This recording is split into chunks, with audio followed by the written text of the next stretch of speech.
Muito obrigada. Acho que nos instiga a muitas e muitas coisas. Assim. Acho que, sem sombra de dúvida, a gente precisa rever o modelo, o conceito, alguns vícios. Eu demorei, assim, eu lembro, desculpa, quando eu cheguei em São Paulo, tinha essa discussão, porque eu cheguei, mas, enfim, em 2000, 2010, e você fala muito do modelo do fretamento. Ok, esse modelo, como talvez a política pública como o transporte como fretamento, mas antes de chegar na questão do fretamento, a gente, eu tanto com a Polo, eu também, enfim, fui secretária de transportes também, caiu uma bucha na minha, mas é um município bem pequeno, deixar bem claro, nem se compara, tá? Enfim, aí sou pesquisadora de mobilidade, etc, etc. E a pergunta que a gente pode fazer, assim, no plano ideal, lá em Marte, qual que seria o modelo? Você deu a resposta que o modelo é do fretamento. Mas, assim, pensando lá atrás, no caso da década de 90, você foi colocado lá que era 80% pago por quilômetro rodado, teoricamente, e 20% de passageiro. Aí eu me pergunto, mas por que tinha esses 20% de passageiro, por exemplo? Já era uma pressão ou era um salto muito grande e que o máximo que a gente chegou foi mais ou menos nesse número? Por quê? Porque lá na frente a gente vê que a questão dos passageiros, a remuneração por passageiro começa a aumentar, porque é meio que o status quo atual, que é uma das poucas coisas boas que a gente pode dizer que a pandemia, como você falou na sua mencionista, que derrubou isso, porque olha só, passageiro é receita e não faz sentido, teoricamente. E aí a pergunta final é assim, essa pressão é porque era a maior maneira de se ter o lucro, teoricamente, ou era uma maneira de trazer qualidade para o sistema? Porque lá no livro, na década de 90, vocês falavam que era um condicionante para se pagar. Então, assim, a minha primeira pergunta, o que era essa lógica do quilômetro rodado, que eu entendo que você está evoluindo para a palavra fritamento, não sei se está tendo um erro de entendimento conceitual, que é exatamente assim, a raiz do problema está em separar custo e receita. São duas lógicas distintas, então é por isso que hoje a gente pode evoluir para o fretamento, e tem até o caso da cidade de São José dos Campos, que separa uma empresa só para operação, outra empresa só para gestão operacional e outra só de finanças, entre aspas. E hoje, sim, hoje nós temos tecnologia, etc, etc, coisa que na década de 90 seria impossível fazer nesse sentido. Mas antes de chegar na tarifa zero, né? Mas só para entender por que quando a gente vai na mesa para discutir um monte de coisa, tem esses vícios. E para a gente rever o modelo, tem que saber dar resposta em relação a esses vícios, que é a cobrança por passageiro. Né? A pandemia, infelizmente, nos contribui, a gente fala, olha, mas se não tiver passageiro, quem que vai bancar você? Né? Agora você vai inverter o pagamento da conta. Então, eu, quando estava lá atrás, eu não queria fazer, eu queria fazer talvez 80%, 20%, talvez, não sei, queria entender o porquê disso. Agora, quando inverte a receita, você vai fazer eu cobrar, né? Por quê? Porque resultou também em muitos municípios, né? Acontece a questão dos distratos, né? Porque, assim, São Paulo, Rio de Janeiro são cidades muito grandes, mas tem os municípios pequenos, né? Onde as empresas vão embora, tchau, mesmo no ombro, né? E aí, né? Como resolver isso? Mas, enfim, essa é uma primeira pergunta. Então, assim, como que foi essa lógica do 80 e 20? Por que a pressão foi tão grande para o número de passageiros? Seria simplesmente uma questão financeira, que era uma maneira que eles tinham de ganhar mais? Seria isso? Né? E se a questão do quilômetro rodado é igual ao fretamento, né? Teoricamente nesse sentido. Se eu entendi a questão, Viara, você quer saber por que do sistema de que o pagamento é feito 80% por quilômetro rodado e 20% do passageiro transportado? Eu queria saber isso, porque depois, lá na frente, inverteu o jogo, né? Qual que era o impedimento, ou a pressão, ou a maturidade? Não querendo... Eu não sei se é só para mim, mas acho que para mim o Lúcio está mudo. Vocês estão ouvindo? Lúcio, dá uma olhadinha. Está mudo. Tá mudo. Isso. Só liga novamente aqui o seu microfone, por favor. Então, se eu entendi a questão, você está dizendo que isso estava na forma de contratação depois que não foi aprovada a municipalização, é isso? A tarifa zero? É isso? Isso. Então, isso foi uma forma, porque tudo isso foi negociado, foi uma lei que a gente teve que fazer negociando com as empresas.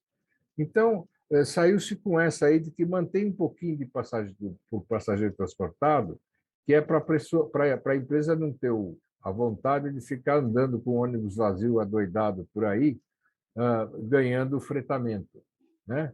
Então, ela vai ter que ter um mínimo de passageiros para justificar o caminho que ela fez. Mas isso foi uma coisa de momento de negociação feita.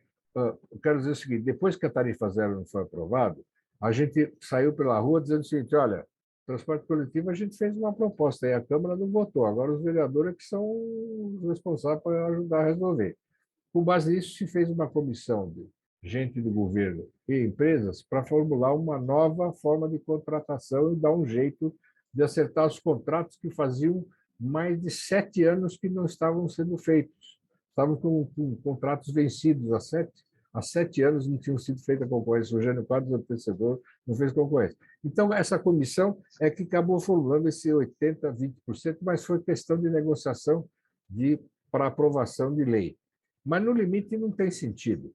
Hoje, com controles eletrônicos, você fica sabendo se transportou passageiro previsto ou não, tranquilamente, online. Então, não faz sentido fazer isso aí, esses 80-20, que foram resultado de uma negociação específica para aprovação de uma lei na época. Respondi? Não, super. É porque isso cai até hoje em reunião de negociação. Então, hoje não faz mais sentido isso. Hoje a gente pode já desistir dessa linha de raciocínio. Sim, completamente. Que é, na verdade, uma pressão, porque, sim, eu entendo que é uma forma de ganhar mais, né? Mas hoje a gente tem tecnologia... Não tem o menor sentido isso aí hoje. Mas aí você fala, não, mas tal lugar era assim, muitos contratos ainda são eu falo que é do século passado, os contratos, né? Contrato do século passado, não, hoje é novo contrato, uma nova lógica. Hoje em dia é fretamento e ponto. Que seria por quilômetro rodado, né? Basicamente, quilômetro motorista, rodado, né? Fundamentalmente é isso. Né? Quanto custa o quilômetro? Aliás, eu fiz contas elementares. Entrei em textos que eu escrevi, eu entrei em sites de empresas de turismo e vi quanto eles cobram fretamento de ônibus por quilômetro, entendeu? E fiz as contas, davam resultados absurdos na cidade de São Paulo, que eles cobravam por quilômetro no limite. Né? Sim. Acho que tem, então, o Luiz e depois a Silvana, por enquanto, inscritos. Pode ser? Então, passo para o Luiz a palavra, uma pergunta. Oi, Luiz. Prazer em revê-lo. Igualmente, Luiz. Lúcio, é o seguinte, a questão... Você falou um negócio que eu considero central, né? Que foi tanto a questão das vantagens dos antigos operadores, se tratando da territorialização, né? Da oferta de serviço, da questão da garagem, entre outras, né? E aí me veio... você falou também da divisão das delegações de serviço. Não sei se você analisou, eu vi muito por cima uma proposta, o contrato da renovação das concessões de Transmilênio, que eles vão exatamente nesse sentido, e vão mais fundo. Eles separam frota de operação, de supervisão e de gestão financeira, se não me engano. São vários contratos. O que eu acho muito interessante, porque você começa a criar condições de concorrência no momento da entrada no mercado. Porque, pela natureza do sistema de transporte, como você bem falou, bem lembrou a história lá do Chile e da Inglaterra, né? Você não pode ter concorrência no momento de prestação de serviço, né? Mas você tem que estabelecer uma certa estratégia de política pública para provocar alguma concorrência. Dividir os contratos eu acho que é muito interessante. E eu queria saber se você olhou esse Transmilênio, o que você achou, que você comentasse alguma coisa dessa tentativa do Transmilênio, que eu achei bem mais radical do que os caras estão tentando fazer do Rio e do que foi feito em São José, do que a gente tentou fazer. Eu trabalhei no projeto de São José e existe, na verdade, assim, separou-se a operação, que é um negócio absurdo. Eu fiquei muito tempo fora dos estudos de concessão, de prestação de serviço de ônibus. Eu estava trabalhando mais com a parte mais com o setor privado. E o pessoal me convidou para exatamente fazer esse trabalho lá em São José. E, na minha cabeça, eu não tinha a informação de que a gestão financeira era concedida num pacote junto com a operação. O que, para mim, eu acho um despropósito. Né? Você presta um serviço, você arrecada por esse serviço, você controla a arrecadação e você faz a remuneração. Assim, eu acho... E ninguém nunca... O Ministério Público nunca achou estranho isso. Esse negócio está desde pelo menos desde o início da década de 2000. Você podia repetir esse detalhe, Luiz? A bilhetagem eletrônica, o controle da arrecadação, da remuneração, é jogado dentro da concessão da operação, porque a maioria dos municípios realmente tem muita dificuldade em fazer tanto em contratar como operar diretamente e tal. São Paulo, que quando o bilhete único foi implantado, ele é operado pela SP-Trans, é uma exceção, o que me parece que devia ser a regra. Nem que não fosse operado diretamente, mas que se tivesse uma concessão à parte, separada da operação do serviço, né? Porque não faz o menor sentido a mesma pessoa arrecadar e remunerar o serviço que ela está prestando. Me parece uma loucura. E a gente tentou dividir em São José. Era isso, na verdade, era a gestão financeira. Foram cinco licitações, né? Era a gestão financeira, a supervisão, né? A gestão, a Yara fez esse comentário, mas na verdade não é a gestão do sistema que estava sendo concedida, era a supervisão, né? A parte tecnológica de construção e montagem das plataformas que dariam suporte à Secretaria de Mobilidade. Eles não têm empresa, né? É a administração direta que cuida da concessão. Eles receberiam essa tecnologia. Então, a primeira questão é essa do Transmilênio, tá?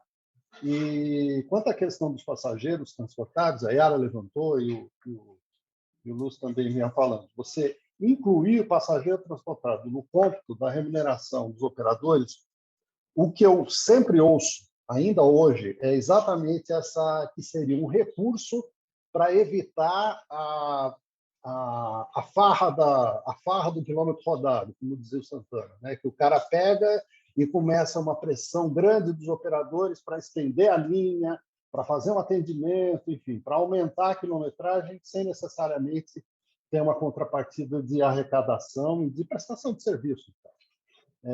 É isso que me diz. Eu honestamente, não entendo dessa forma também. Eu acho que isso não é recurso para... Isso não resolve essa questão. E tem a questão eletrônica e da tecnologia de telecomunicação que ajuda.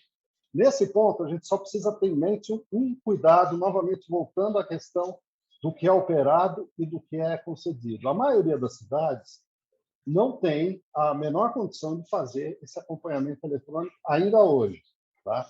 Então, a gente tem que ficar atento, porque a gente pode cair na armadilha da bilhetagem, tá? Que você deixa isso na mão do operador ou na mão de um concessionário e você tem o poder público meio sem capacidade de fazer de cumprir esse tipo de papel. Então, eu acho que também são essas duas questões aí, essa questão do Transmilênio e como é que a gente poderia avançar na capacitação do poder público para fazer a gestão. Porque, no fim das contas, o que a gente assiste em muitas cidades é que não tem gestão na prática, né? Você tem uma gestão formal, jurídica do contrato, mas uma supervisão da operação que daria ao poder público uma capacidade de intervenção, de avaliação, de manutenção da qualidade do serviço, a maioria das cidades não tem. A gente está muito acostumado com as cidades maiores.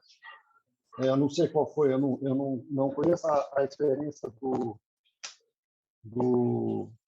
da Apollo lá em Vargem Grande. Obrigado pela oportunidade aqui da gente estar discutindo.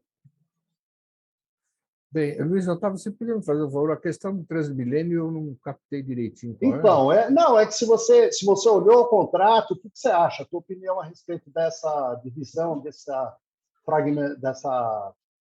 concessão, dessa delegação separada de partes do serviço, você acha que isso é um modelo possível, viável aqui no Brasil? Olha, eu acho que tudo é possível. Aí é uma questão, inclusive, que você coloca na segunda pergunta.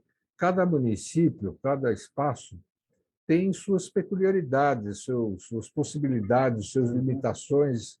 Então, em função disso, é que ele poderá adaptar esse ou aquele modelo mais ou menos amplo, dividindo mais em partes e assim por diante, né? Uma cidade como São Paulo, por exemplo, que tem um montão de recursos, você quase que pode ter um único controlador que faz um pouco de tudo, né? Separa em departamentos e tudo bem. Já num município menor, você não tem nem capacidade de nada. Então, isso que me remete à sua segunda pergunta, está na cara que a legislação nacional de transporte público tem um equívoco ao deixar como sendo um problema exclusivo municipal, né? Então, na verdade, ele é um problema nacional. Até porque, eu faço esse exemplo para dizer quanto nacional ele é, que você veja uma greve em transportes públicos, paralisa a cidade onde acontece uma greve de transportes públicos, a cidade de São Paulo e outras cidades. Qualquer uma dessas, 2 dias depois, a cidade para de funcionar, porque ninguém chega em lugar algum, né? O fundamental das pessoas que trabalham, etc. E a mesma coisa, você imagina isso numa greve nacional de transporte coletivo, literalmente o país para. Ou seja, não dá para dizer que transporte coletivo é um problema municipal. Se vira aí, município de 15 mil habitantes, não tem condições mínimas, tem que se virar para montar uma concorrência, contratar uma empresa, etc. Não dá. Então, isso me remete, Luiz, essa segunda parte, a essa questão. Vamos ter que rever qual é a ideia de que o transporte público é um problema municipal. A lei de mobilidade urbana, por exemplo, é uma lei tipicamente autoritária no final, né? Ele diz para ir para todo mundo como é que vocês têm que fazer, né? Quer dizer, o governo federal se limita a fazer isso, a dizer como é que vocês aí fazem, né? E vocês pagam, né? E vocês paguem, né? Então, eu acho que isso coloca mais uma questão nisso tudo, que é a questão da mobilidade urbana. Porque, no limite, tudo isso é o resultado de uma coisa só. A mobilidade urbana no Brasil é um business. Ponto. Ponto. E tudo foi feito para que ela continue sendo um business, né? Então, tem essas maluquices todas que nós estamos falando e esse aspecto da municipalização exclusiva dos sistemas e assim por diante. Não sei se respondi. Respondeu. Só uma coisa que eu esqueci de falar, que era uma coisa legal da gente discutir. Essa divisão da concessão, que é outra discussão, será que tem que ser concessão, né, ou não, dependendo do modelo que você... Não tem razão para isso. E as pessoas, a gente até, né, o repertório das pessoas da área, a gente já, em princípio, já fala da concessão do sistema de transporte, né? Prestação de serviço ou delegação, é melhor. Será que a questão da frota pública ficaria muito mais fácil, né? Se você dividisse, simplesmente você não delega a aquisição de frota ou de garagem ou a parte da manutenção, e aí você quebra de vez essa lógica do território, né? Do território exclusivo, dessa operação do feudo, né? Não sei se... Bem, veja bem, a questão da frota pública, eu sempre remeto a uma questão financeira, né? Vamos imaginar, por exemplo, São Paulo. Ok, vamos fazer uma frota pública. São 12 mil ônibus. Quanto custa um ônibus? Média. Né? Alguém sabe aí? Um ônibus. Podemos botar uns 400 mil. 400 mil. Então, você vai gastar 12 mil, 13 mil ônibus a 400 mil reais, você vai empatar uma grana preta para dizer esse ônibus é meu. Né? Faz todo sentido você contratar por fretamento. Então, são questões a serem discutidas. Quer dizer, se o sistema... Eu prefiro resolver o problema de uma outra maneira do que dizer esse ônibus é meu. E empatar essa montanha de dinheiro para quê? Para dizer que esse ônibus é meu? É muito mais inteligente pegar essa montanha de dinheiro e aplicar em aperfeiçoamentos do sistema, formas de controle, etc, etc, etc e tal. Então, um pouco essa é a minha visão da questão da força pública. A questão da concessão é aquilo que eu falei. A proposta que eu estou fazendo é acabar com concessão. Não tem mais concessão. Você contrata fretamento, empresa de fretamento de ônibus. Não é concessão, é fretador. Inclusive, o prazo contratual pode ser completamente diferente. 5 anos, acabou. 5 anos mais um e é o tempo que é razoável para você amortizar uma parte da compra boa parte da compra de um ônibus. Então, você faz concorrência a cada 5 anos e vai fretando o ônibus adoidado aí. E pouco importa a área também. Ou seja, com isso, você realmente torna uma coisa concorrente, uma concorrência, aquilo que, por natureza, se você levar a resolução de solução para o mercado, não há um mercado concorrencial. Então, essa é a proposta que está em curso. Boa tarde, Lúcio. Oi, Silvana. Muito bom estar falando com você e reencontrando também tantos colegas. Eu tenho duas questões que eu queria colocar para você. Uma você já respondeu, de certa forma, que é essa contradição do que é o poder concedente do transporte público. É uma contradição, do meu ponto de vista, porque o município no Brasil é uma certa abstração, ela varia de coisas de 10 milhões de habitantes a 1.000, né, habitantes, com capacidades absolutamente diferentes num país, numa organização federativa. Então, isso já é um problema. E você já disse isso. Realmente, essa é uma questão da nossa Constituição, quando atribui o transporte urbano para o município. E, especialmente, hoje, onde a lógica da urbanização também é completamente diferente, é uma rede, e não é, há uma sobreposição de transporte. Nós estamos falando muito de transporte municipal, mas eu estou aqui na janela vendo um monte de lógicas metropolitanas, né, que estão se sobrepondo.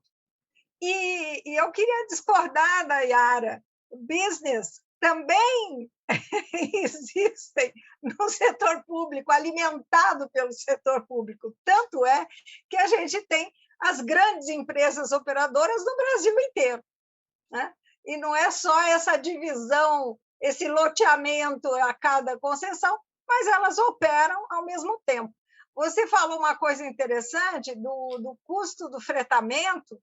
Se eu for contratar uma van, um micro-ônibus ou um ônibus para fazer uma excursão, eu vou pagar também rios de dinheiro, um preço totalmente já fechado por qualquer empresa, né?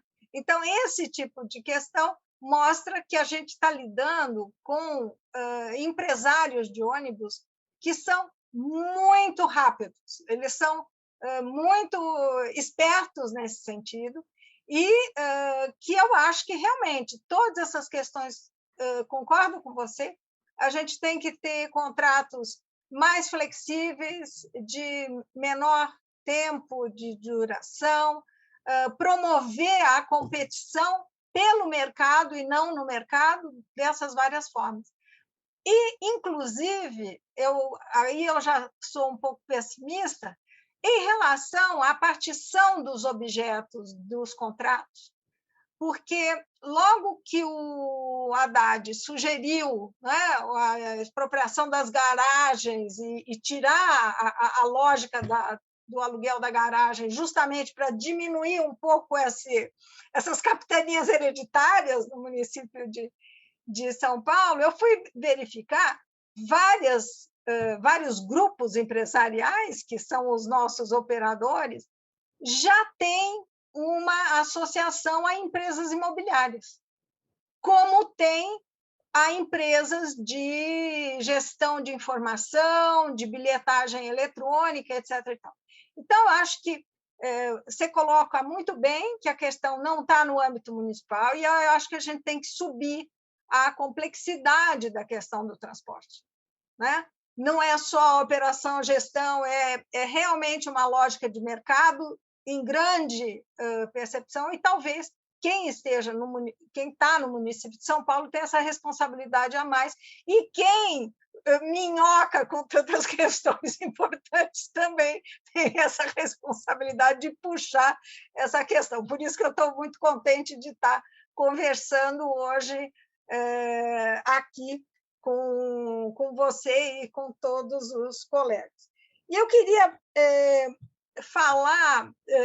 levantar uma questão com você, que da mesma forma que esse uso da contribuição acho muito importante, mas eu fico pensando o quanto ela não pode ser vinculada, seja a questão dos combustíveis, seja a questão da propriedade de veículos, o IPVA, ou seja, lógicas tributárias que estão além do município, na escala dos outros entes federativos.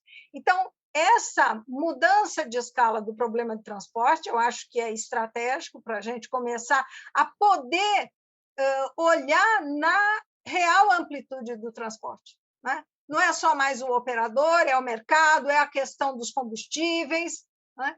E essa ideia do fretamento também me fez lembrar a proposta dos ônibus elétricos chineses, que não são vendidos, são alugados.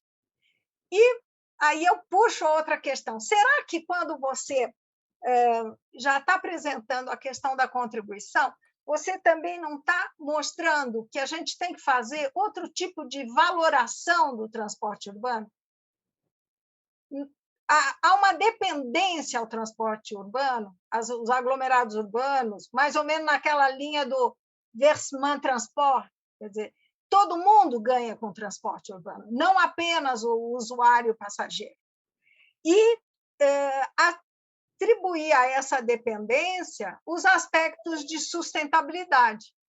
Quer dizer, todo mundo depende do transporte público urbano de passageiro e todo mundo ganha com ele. Quanto mais transporte público, menos apropriação do espaço privado, menos poluição, menos várias questões. Então, talvez essa mudança de escala seja necessária uma mudança de escopo de minhocações? Obrigada. Você tem razão, Silvana, a sua frase final diz tudo, né? Minhocação, né? É uma temática que dá minhocação interminável. Quando você falou, por exemplo, o transporte público não interessa apenas para as pessoas que andam de ônibus. Eu dou um exemplo simples. Desculpe. Por exemplo, eu não me lembro que cidade do estado de São Paulo, agora me falta o nome dele, depois eu volto, estabeleceu no início de 2013, em janeiro, não tem nada a ver com os movimentos, a tarifa zero aos sábados. E, quando chegou em 2014, a Câmara não votou a verba necessária para bancar o sistema tarifa zero dos sábados. Então, o prefeito cancelou. E na TV Globo, vocês podem ver isso na internet, lá foi quem reclamar? O presidente da Associação Comercial. Ele disse, opa, eu quero que volte a tarifa zero ao sábado, porque com a volta do pagamento, as vendas caíram 15% ao sábado. Ou seja, a tarifa zero e o sistema de transporte coletivo interessam muito às empresas prestadoras de serviço, ao comércio e assim por diante. Enfim, tem um campo enorme para você expandir ainda mais todas essas questões que nós estamos levantando. Eu me limito um pouco aí, porque, como eu disse, desde 1817 nós estamos no jeito que era lá, então eu dou um passo, depois a gente vê como é que vai cuidar de outros passos adicionais. Mas claro que tudo isso faz parte dessa enorme discussão, e aí você tem toda a razão. A questão municipal do transporte, pior, coisas que a tal da transição da ditadura para a democracia no Brasil, vou te contar, hein? É padrão nacional mesmo, né? Então, por exemplo, na ditadura, eles criaram as regiões metropolitanas. Existia autoridade metropolitana. Eu fui diretor de uma empresa de planejamento metropolitano, a Implaza. Fiz lei de uso do solo, de controle de mananciais, lei metropolitana, a lei de uso industrial metropolitana. Pois não é que com a volta da democracia acabaram com as regiões metropolitanas e não se fala mais desse assunto. E entra ano e sai ano, caramba, de 88 até hoje, a questão metropolitana está aí no espaço. Então, veja bem, eu estou me limitando na minha fala a alguns aspectos específicos da contratação, da prestação de serviço de transporte coletivo, passageiro, né? Me limitando um pouco. Mas ela, claro, ela abre, se a gente puder dar um passo inicial e aí abrir as fronteiras dessa discussão, vocês vão ver que nós não estamos falando mais de transporte coletivo urbano, nós estamos falando de cidade de um país. E isso é uma discussão enorme que nesse país está muito mal resolvida. Vocês têm toda a razão. Eu me limito um pouco, até porque o pouco que eu me limito já dá margem a uma discussão infindável, né? Então, vamos dizer assim, vamos dar um passinho a depois do outro. Mas você tem toda a razão sobre os aspectos levantados. A conversa vai longe, a gente tenta se controlar aqui. Mas está excelente, bem lembrado, bom, essa questão da região metropolitana, e eu gostei da provocação do que o município é uma abstração. Vamos em frente, gente, vamos. O Rafael disse que está com problema de áudio, o Rafael Siqueta, eu vou ler aqui a pergunta dele, tá? O que pensar do movimento mais recente das prefeituras buscar ônibus elétricos para o transporte público? Tenho a impressão que esse movimento encarece o transporte e não traz benefícios tão claros assim, pois há questões relacionadas à duração, descarte de baterias, que pode tomar esses sistemas não limpos, entre aspas. Gostaria de saber a visão do Lúcio sobre esse movimento mais geral das prefeituras buscar ônibus elétricos em suas frotas. Posso falar? Uhum. Olha, é uma pergunta que eu não tenho conhecimento aprofundado, então seria temeroso ficar falando aqui, é isso e aquilo. Em princípio, veja bem, em princípio, eu acho que nós temos que caminhar para sistemas não poluidores da atmosfera na produção da movimentação dos veículos de transporte urbano. Tem várias alternativas, eu não sei se a elétrica que aí está seja melhor. Eu andei, por exemplo, num ônibus de hidrogênio, no Rio de Janeiro. A Universidade do Rio de Janeiro tem um estudo, tem inclusive um ônibus operando movido, aspas, a hidrogênio. O hidrogênio move uma célula elétrica e ela faz o ônibus andar. Existe um projeto dessa natureza. Então, eu acho que é um assunto que eu não domino, mas quero dizer apenas que ele tem que ter um lugar nessa discussão. Não dá mais para continuar fazendo transporte coletivo na base dos ônibus movidos a óleo diesel do jeito que eles são. Nível de ruído, fumaça, é o fim da picada, né? Agora, também não vou aqui defender adoidado a utilização de ônibus elétricos. Não desconheço alguns problemas que podem existir. O que eu conheço é de leitura rasa de que hoje você tem ônibus que carrega a bateria andando. Quando ele para, ele tem um sistema que recarrega a bateria. Agora, a bateria vai provocar outras demandas de silício, que eu não sei que problemas dá, ambientais, enfim, eu não domino essa situação como um todo. Mas, no limite, o que eu quero dizer é o seguinte, que tem que aperfeiçoar esse sistema de ônibus a óleo diesel, tem que aperfeiçoar. Elétrico, até aqui, é uma possibilidade. E eu citei esse caso da geração de energia elétrica mediante hidrogênio, que, até onde eu saiba, é tido como a solução provável que vai acontecer a longo prazo. Só vou complementar a fala do Lúcio, né, que ele tinha falado do município que tinha instituído tarifa zero aos sábados, depois não conseguiram subsidiar. Deixa eu me apresentar, né? Eu sou Paulo, trabalho com o Thiago e a Tatiana aqui na Apollo. E em Vargem Grande foi muito semelhante o que aconteceu lá, porque eles tiveram uma primeira experiência de fazer um transporte gratuito numa situação emergencial, e durante um mês os comerciantes falaram que quando o transporte foi gratuito lá, as vendas subiram no comércio.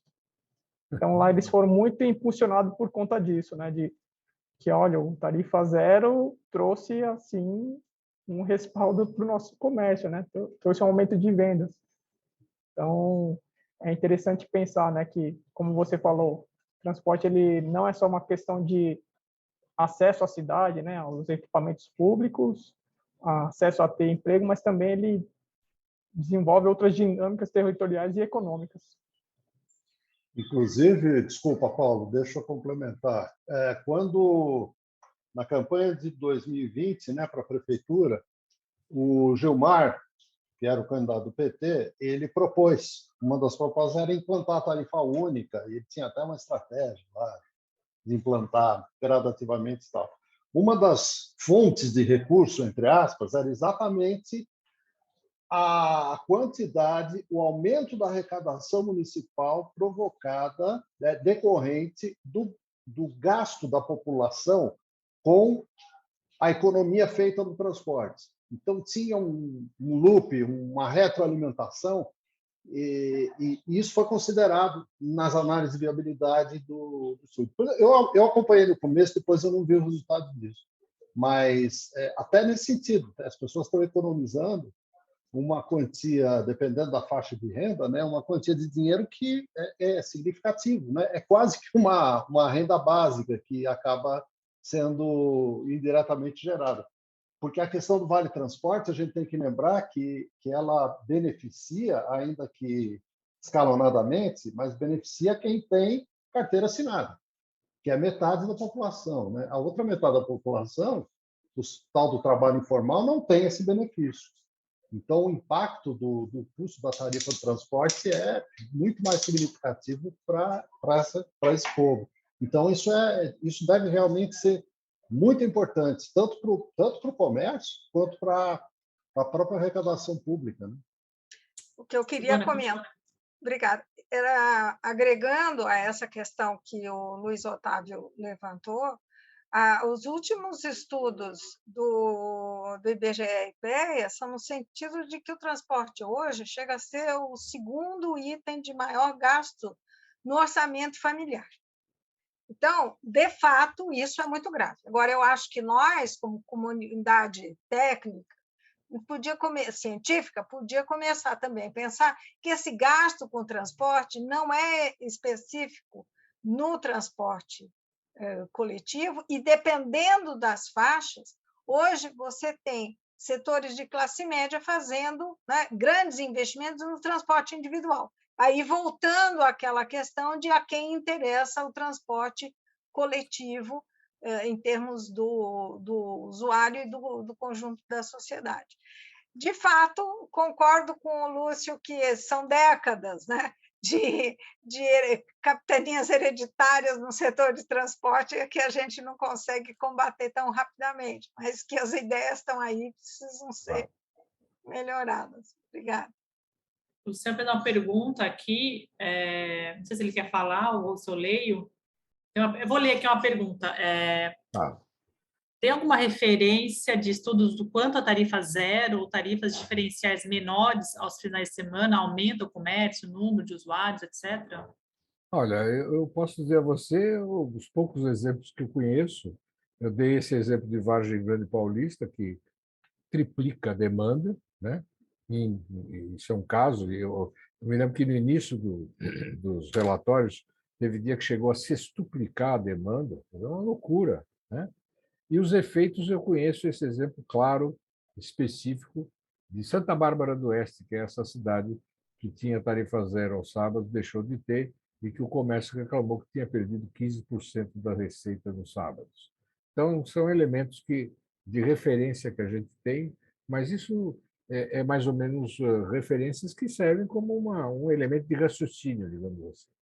Alguns municípios começaram com tarifa zero, então é muito interessante isso se coloca no livro, né? Essa discussão, de algum modo, não deu certo em São Paulo, na década de 90, mas algumas sementes foram jogadas, né? Que de algum modo foram resgatadas, que com a pandemia, enfim, que é uma tese, mas assim, para a gente dizer, mas de algum modo, essa questão da tarifa zero, passe livre, enfim, seja qual for o nome, está voltando, e eu acho que é uma questão uma questão de maturidade. Eu acho que, não sei se é por uma questão geracional, mas não sei se a sociedade está entendendo a importância ou pelo esgotamento de algum modelo, né? Ou no caso de São José, que o Luiz Otávio, inclusive, tem um futuro aí, fica a dica, Paulo, para a gente discutir o caso de São José, que faz coisas muito bacanas, inovadoras ou não, enfim, claro que tem que dar tempo ao tempo para a gente ver, mas eu acho que nós estamos evoluindo, né? Desde, enfim, década de 90, que é o início da democracia, enfim, o papel dos municípios, enfim, a formulação da política pública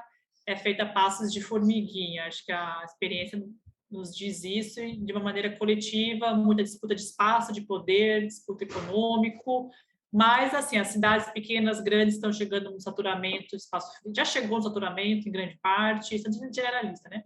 Tem a questão da mudança climática, do clima, da questão enfim, da renda. Está chegando, eu imagino, né, no exercício hipotético, eu acho que está chegando no esgotamento, a gente precisa de novas, velhas soluções, talvez, né? Enfim, minhocando aqui já, de uma maneira muito generalista. Bem, pessoal, acho que já teve uma boa discussão, eu ficaria horas aqui só divagando, mas, assim, Lúcio, eu aprendi muito com o seu livro, dos seus colegas, né? Eu faço aqui a propaganda, não estou ganhando nada, gente, mas eu li, eu gostei.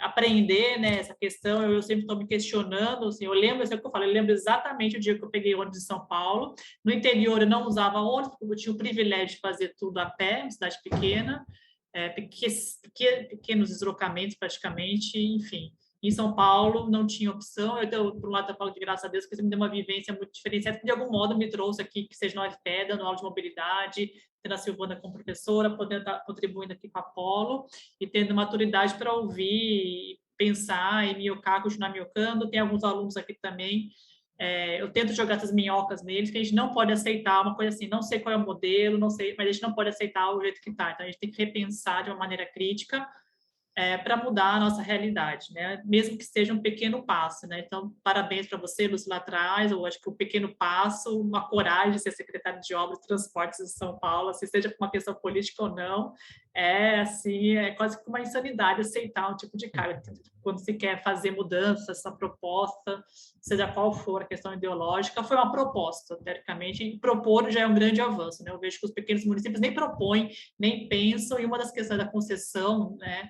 A concessão é simplesmente que vou jogar essa batata para o outro, não é mais o meu problema. Então, não dá mais, né? Acho que qualquer município não dá mais para pensar nisso, por várias razões, enfim, não vou me alongar. Enfim, pessoal, muito obrigada por todos, Paulo, obrigada pelo convite. Sim. E aí, depois eu já jogo a palavra já para a Tatiana, né? Que eu já encerro por aqui, então passo a palavra para você, e eu jogo daí depois para a Tatiana, que é a representante da Polo, e para usar também a Polo para os trabalhos aí, vida longa a todos nós, tá bom? Obrigada. Mas, Lúcia, por favor, pode fazer o encerramento. Não, fala você. Só uma parte final de publicidade aqui, agradecimento. Pode ir. Eu só queria fazer uma consideração mais finalizada, dizer o seguinte: é preciso que nós entendamos que nós estamos lidando com um assunto que tem vários aspectos, mas eu destacaria 2. É uma fonte enorme de dinheiro. Portanto, há uma disputa gigantesca em torno desses 70 bilhões de reais ano que andam girando por aí. 2. Ele tem uma questão sociopolítica. A tarifa, eu não me canso de verificar isso, ela tem um papel sociopolítico, que é limitar a mobilidade de determinadas classes sociais nesse país. Não é para pobre, negro, mulher, ficar andando por aí, não. É exatamente uma forma de você manter as pessoas, mantenham-se em seus lugares. E isso é um aspecto político complicadíssimo, porque ele nunca é explicitado claramente, né? Mas ele é uma das fontes de resistência de você estabelecer um transporte público com tarifa zero, no caso especificamente. Queria ressaltar esses 2 aspectos para saber o tamanho da encrenca que a gente está enfrentando. Por enquanto estivermos enfrentando cidades até 100, 200 mil habitantes, é uma coisa. Eu quero saber quando passar de 1 milhão. Vamos ver que tipo de problema nós vamos ter pela frente, né? Obrigada, Lúcia. Obrigada, Yara. Queria agradecer aqui em nome da Polo a participação de todos, principalmente do Lúcio, né?